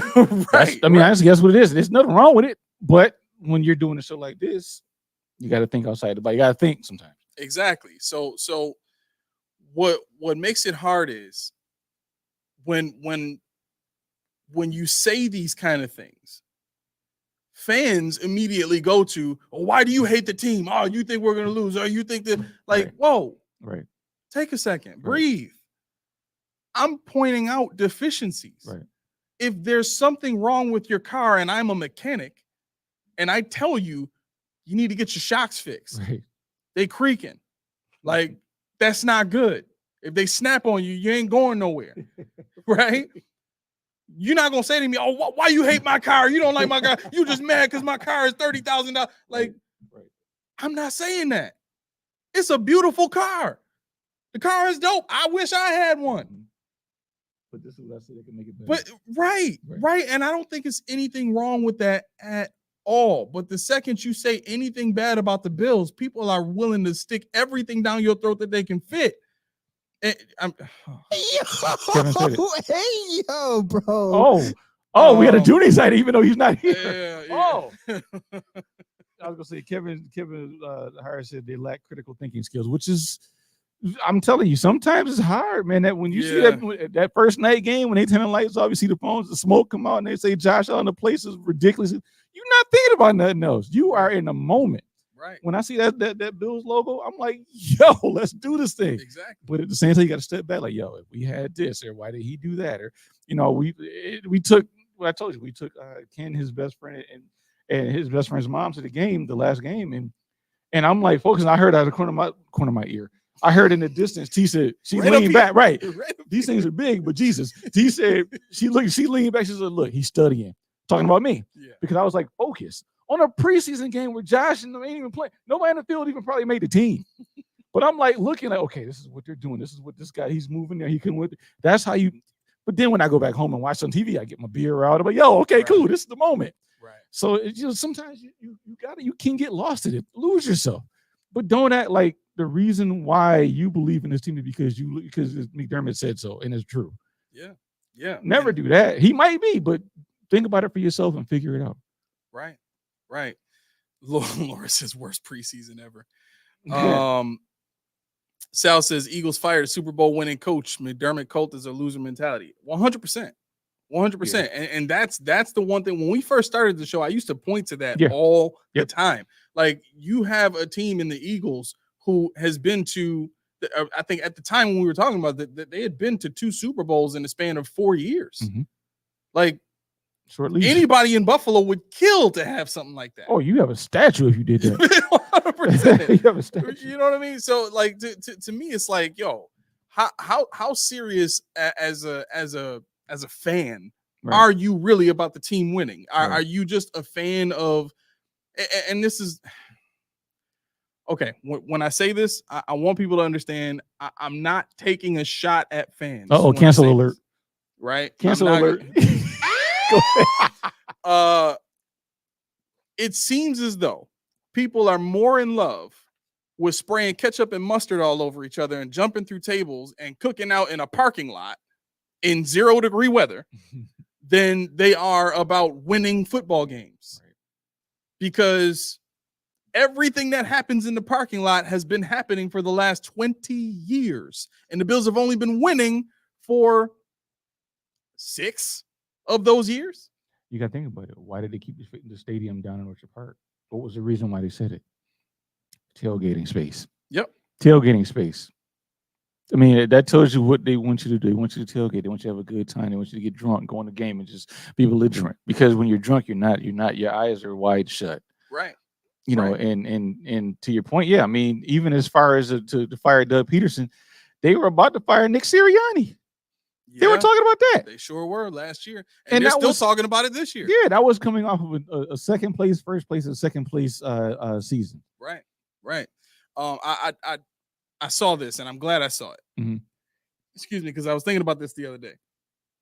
Bully says Pagula fired Rex quick, right? But I had to like what got me like really pausing on that thought was, or kind of staying on that thought was, wait a second. Pagula hired Rex. As a matter of fact, Rex was Pagula's first coaching hire. Right. So what did that say about Pagula's plan? He wanted somebody, who was, tenured and had won something in the NFL, which is that's not a bad plan. Right. He also wanted somebody who could kind of get some buzz going, get some tickets selling, bring some money.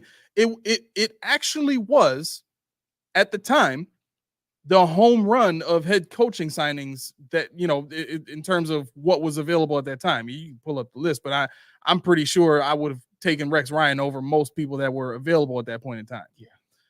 And I think most of us would have, because we looked at what he did with the Jets, and we said to ourselves, well, man, if he can bring that defense here, then we add that to, we had experienced good defense, but not defenses like that were getting them to AFC championship games, and you know what I'm saying, Darrelle Revis corners, and so overcame the butt fumble. Overcame the butt fumble. Overcame Mark Sanchez. That's that's all you have to say. General, right? Less, yeah. So at the time, that was a great head coaching signing. But I don't think what Pagula thought would happen was the clownship of Rex Ryan kind of taking, the front and center of everything that was going on. to a degree, part of this, I think, had to do with the GM at the time was Buddy Nix, right? Yeah. Yes. You're talking about when Pagula took over? Pagula took over? Yeah. It was Buddy Nix. I'm pretty sure he was still the GM. Yeah. Because he didn't leave till 2015 or something like that. And then Whaley was it Whaley? 20. No, it was Whaley because he was 24. He left. That's after right. It EJ was Whaley. 24. Yeah. Okay. I'm sorry. So Whaley at the time, I don't know what Whaley's plan was, but there's no explanation talent-wise as to why Rex would go in and try to take Mario Williams and make him a linebacker. There's no explanation for Rex deciding to transition any of the players to a 3-4 defense the way he did, other than he wasn't getting the financial support to do what he needed to do. Nobody wanted to do the roster surgery that Brandon Beane was allowed to do here. And I can tell you with full confidence, it was noted Whaley wanted Hugh Jackson because Hugh Jackson was keeping what's the defensive coordinator? Yes. Schwartz. Yep. And Russ Brandon wanted Rex Ryan because it'd be a good marketing move. Yep. Because we had to wash our hands of the hoity-toity I'm better than thou Saint Doug Marone. Yeah. So he got overruled and he had it. He had a good plan. He just didn't have a voice. Yeah. But his flaw was the fact that he wouldn't have done what Bean did when he said, no, we're not going Van Pran. We're going Ray Davis first. He would have said, you want that? Watch this. I'm gonna do you better. I'm gonna get you a better running back, but I'm gonna get you what you want. Because that was he had like anything that sounds like Cam Newton to you, you are with it, right? Is that what it is? Like, is that the bar that's being set now? If it's not better than Cam Newton saying, "Watch this," I don't want it. Watch this. Yeah, right. That's man. But I think that's the thing. When it came down to Pagula, at first, especially, he listened to the wrong people. He had his brain listening to Russ Brandon's and whoever the Sabres GM was at the time, let them run the asylum and he ran it into the ground. So now you got to play damage control when you bring in Rex Ryan, who wants, like you said, change Mario Williams to the very position that he left Houston for, after being the seventh highest sack producer in Bills history or some nonsense in just 4 years. Right. He had double-digit sacks and we're still chasing. Yep. And you could have just left him alone. You had, you had a solid cast with Manny Lawson and people like that, and you want to go ahead and change it to a defense that these guys could not figure out to save their life. You want to draft Shaq Lawson when Shaq Lawson said, I knew I wasn't going to Buffalo because I don't know how to play in the 3-4. Right. Give him to me anyway. Right. So and that's the indictment on Whaley. Brandon Beane said he doesn't play in this defense. Let me see if I can find somebody else that can do what you need, not him. Yep. So, that's the divide. And I hope that Brandon Beane, if he has to work with another head coach, has that same gumption about him or even more to say, you know what, I've been here. I know what we need. I know what we're missing. Let me show you.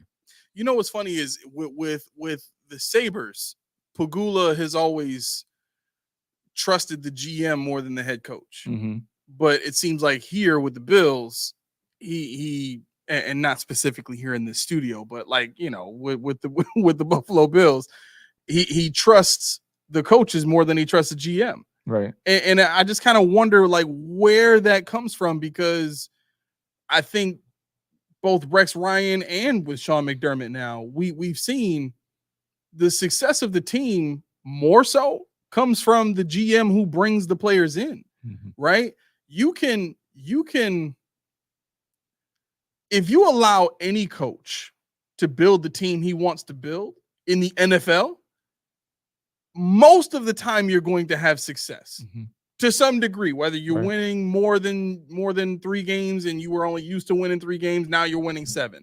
And if you find a better coach, like the person who hires the coach used to be the GM anyway. Right.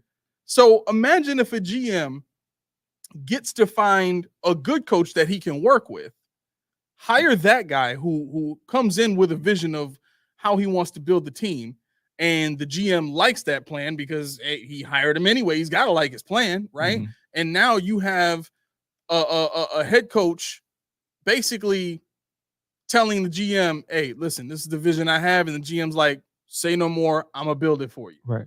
Right? Now your GM is getting all these guys in the door, and the only thing that the head coach has got to worry about, coach ain't got to worry about scouting. Coach ain't got to worry about none. All the head coaches got to worry about, is this team playing the way I envisioned it playing? Yeah. Right? Yep. Because the only wrench that can be thrown in the game after all of that, after the players are signed, after the players are drafted, after the players are taught the system and they're on the field, the only thing that can get in the way of that is the player. Right. Right? And the solutions become very simple after that. The solutions right now in Buffalo are not simple at all. You can't just get rid of any of these players and think that it's gonna. No, you can't. Yo, that face you made. No. But in the scenario that I'm presenting, it's a much more fluid process. Oh yeah. If somebody doesn't work out, you're able to get rid of them. Sure. Why? Because the GM is able to do his job and build contracts out the way he wants and build teams out the way that he and the coach agree on. You know what I'm saying? But when you know what it's like, and I think this is the real issue right now. We're in a situation where there is no oversight. Right.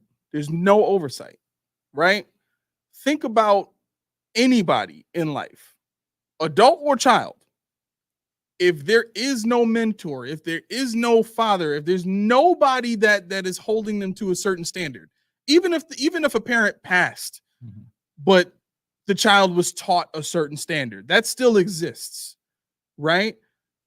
Think about somebody who grows up without any of that. Right. How chaotic is their decision making, right? How chaotic, right? So logically, kind of thinking this whole process through, Sean is in a situation right now where there is no oversight, none. There's no GM over him. The owner's like, it's Sean's show. I don't know what the heck is going on around here. Like, that's what it is. Right. So if there's no oversight and Sean is welcome to just make up whatever excuse he wants to do whatever he wants, where does the pressure come from to make good decisions, sound decisions, logical decisions? Because if there is no oversight, people will ultimately land on emotional decisions, right? I've studied psychology, body language, all that kind of stuff for years. If people do not have oversight that causes them to think logically, and this has even happened in my life, if I didn't have oversight in my life to cause me to think logically more than emotionally, my life would be in shambles right now. And I think what we're seeing is that when you look at the decisions being made, there is no realistic, logical decision. There's excuses. There's, well, we made this decision because at the time we thought this. No, you made the decision at the time because you felt that. You like the feeling of a coach's culture better than a player's culture. That's why you do it. Right? Because if you were really about coaching players and making these players better and making this franchise better, you'd adapt more than you have. Right? Anybody who wants, That's the key word, adapt. Right. Anybody who wants to give Sean credit for giving over play calling duties to Babbage, you can swallow all that. Yo, bro. I didn't even mean for that to happen. This is just coming out. You seriously, because this is a guy who's been with Sean for years. Right. This isn't some other coordinator getting hired that comes in with his own systems, being told, hey, you know what? It's your show, man. You run the defense. This is Sean's guy. And as much as we like Babbage, as much as we like what he's about, him and the offensive coordinator are both in the same boat where, look, I don't need either of you to do anything spectacular. I just need you to be creative in figuring out how to employ what I want to employ. That's the bottom line, right? So when everybody goes to watch this season, that's what you're watching is Sean's vision. The run game, what the passing game is going to look like, the limited number of risky passes that have a 50-50 shot of turning out to be big plays or turn out to be interceptions, all of that stuff is going out the window. Sean is trying to limit. Think game 1, week 1 of last year. That's the offense that Sean ultimately wants to run, just with better schematic employment, essentially. But that's his vision. So I'm saying all that to say, can the team still win 8-9 games with that? Yeah. But does Josh like playing that way? Not at all. Not at all. And you're going to force him to do it. Yeah, he's the kind of guy. He doesn't have that me factor. But like I keep going back to last year. 2 of his best games were 2 of the most boring games, in his words, he's ever played. He likes to be entertained. He likes excitement. He's like a big kid. And I think, you don't want your quarterback to be bored. You don't want him to be mundane. You want him to be thinking. You want him to be engaged. Because when you're not engaged, that's when you miss the little minute details. That's when you miss the nuances of a defense. That's when you're like, you know what, it's routine. I've seen this before. I know where this is going. Blah, blah, blah. Let's just get it over with. You want him to be the hype man. You want him to be excited about what he's doing. And that's how you are with any employee. If I had somebody working for me and they hated what they were doing, I'd be like, yo, what's on your mind? What if there's something I can do to bring you back? Is there something I can do that you're not doing that you want to do? What is your idea? What do you see? But I don't think they're doing that. I think what Josh is doing to make himself enjoy the team game is his own doing against what Sean and them would like him to do. I think they're more so tolerant of Josh Allen's game as opposed to encouraging. Right. I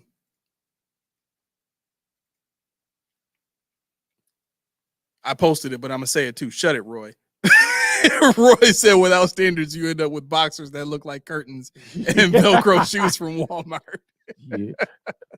Side note, we gotta go because I can help you bust this stuff down. But side note, so this is my kid's story for today. So obviously he started school today, and when we were kids, we talk about pay less, we talk about pay away, we talk about what was it? Where he said shoe burner, whatever he said, Walmart. So I got Ken some black and white Nike, I guess Dunks or whatever you call them, and for sneakers they're not that expensive. I think I paid like $85 for them.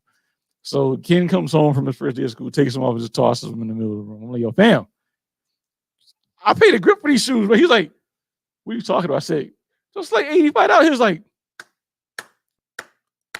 no. Wow, that's a lot of money, Dad. That's a lot of. I'm like, he would have got kicked right in his chest, bro. No, there's no way. There's no way. Like, if my children are watching Ray, I will bust you in your chest, boy. Don't you ever in your life. Don't you ever in your life. Yo, I said, there's no way. And this man, he told him that he does this, that, and the third. He gets a PlayStation 5. I'm like, not with all that. Right? Who said? We gotta have a conversation, bruh. No. Shook his head like, wow, $85. But that's T's tongue. I know. That's T's tongue. Came out. T snapped at you like that real quick. She said, "This is my punishment." I'm like, it ain't mine, so why is he doing it to me? Yo, Allie is the same way. I can see it. Yo, Allie is cutthroat, just like Caitlin. And I be looking at Caitlin every time because like whenever they kind of go back and forth. Yeah, you and yep, right.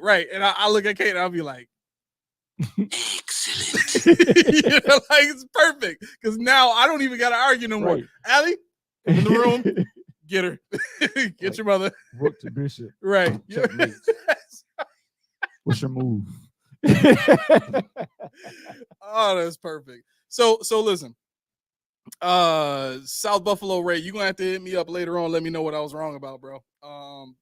Maybe I'm wrong. Yeah, we take some time to think about these takes specifically, but we've been talking about this stuff for a while. You know what? That's that. Hey, take it to the comments after the show goes off because hey, that's what we do. The show, this is after party. After the party, it's after party. Yeah. Listen, you know Dorothy coming. Oh, I know. You know, I already know Dorothy. You know We know Widow coming. We know Dorothy coming. Yo. Widow already got. He already got it. He gonna copy and paste later. Watch.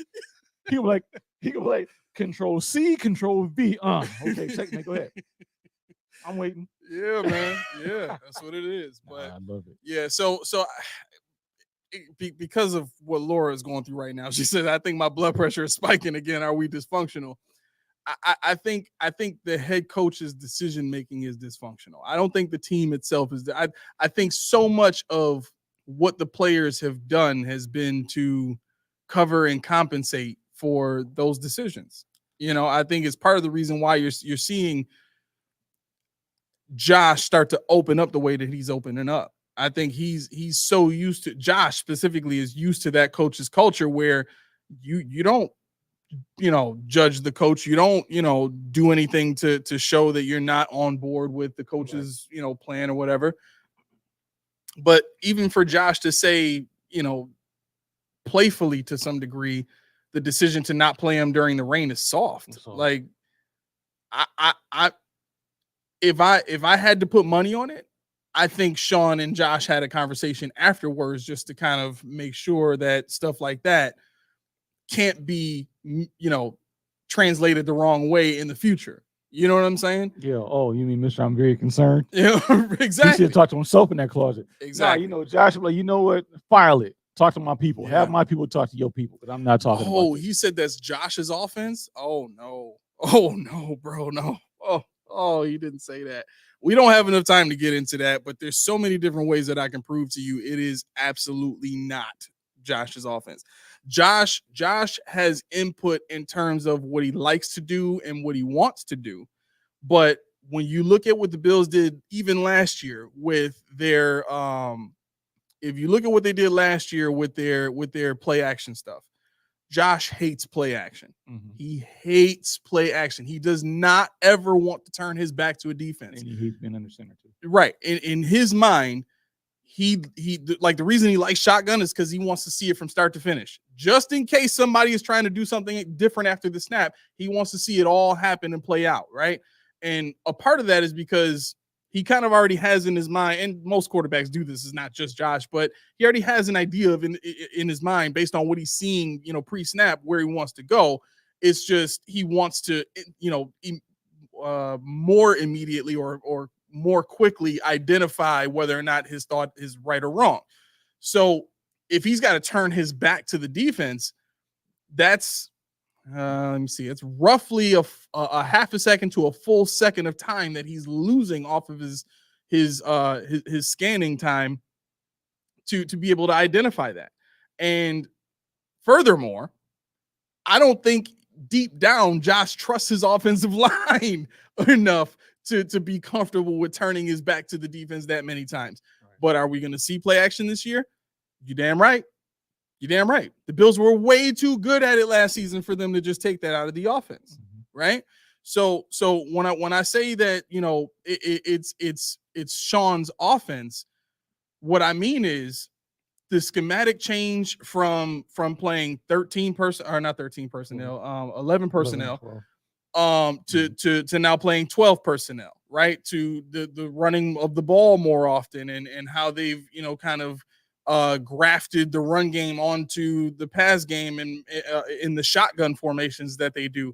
Like all those different things are different creative ways to bring more of what Sean wants to do to an offense. Because if you look at, and we got to go, we got like 2 minutes.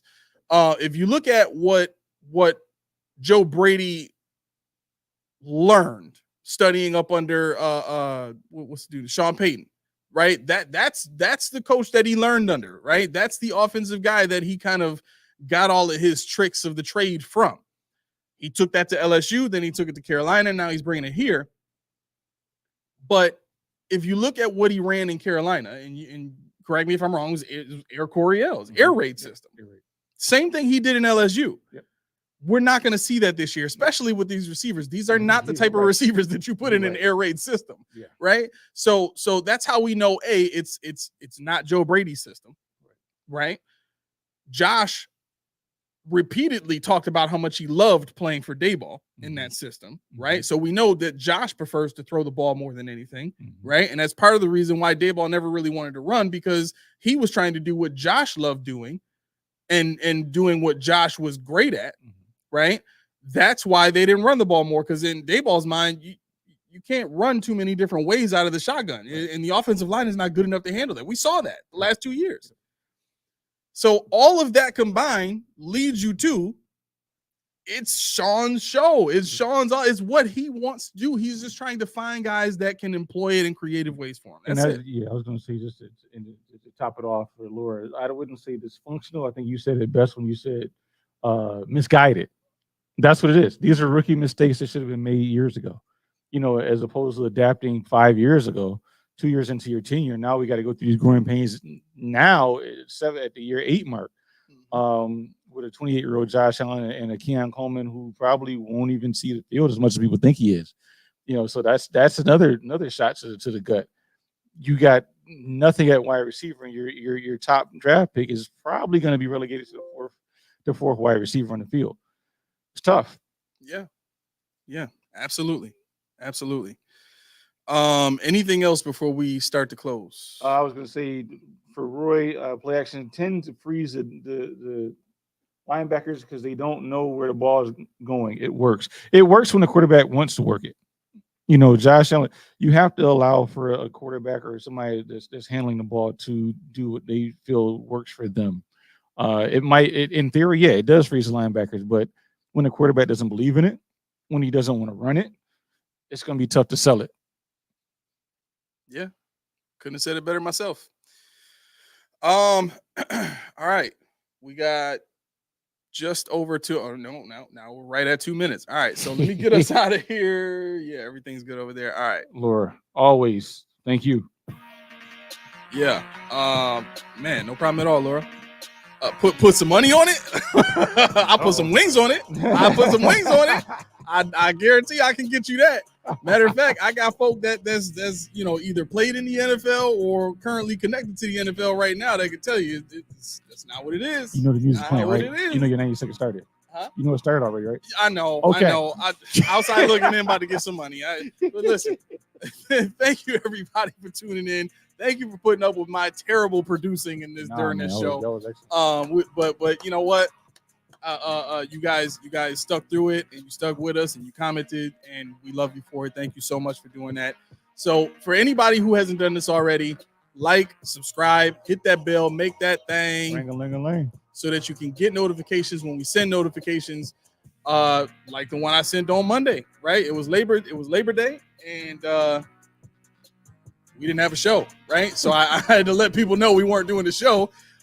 Excuse me, but if you were kind of checking on us, and I get that the notifications don't always show up, covering for you, Laura. But she's gonna kill me later. But just try to check on us once in a while. You know what I'm saying? Sometimes we put out some shorts, sometimes we got some other stuff going on. You never know, right? Other than that, what do we have left? Okay, so if you want to contact us, if you want to get into our DMs and see what's really going on behind the scenes, you can hit us up on any of our social media. Those links are in the description. Pretty much any time of day you can get to one of us, because you work overnight for the most part. Not completely overnight, but I'm usually in the bed by 10. I'm usually up at work until 2:30 and back up about 7 to start again. Okay. I'll just put it like this. There we go. So if you want to hit us up, you can hit us up. Listen, Ree's Tea, man, best tasting tea in town.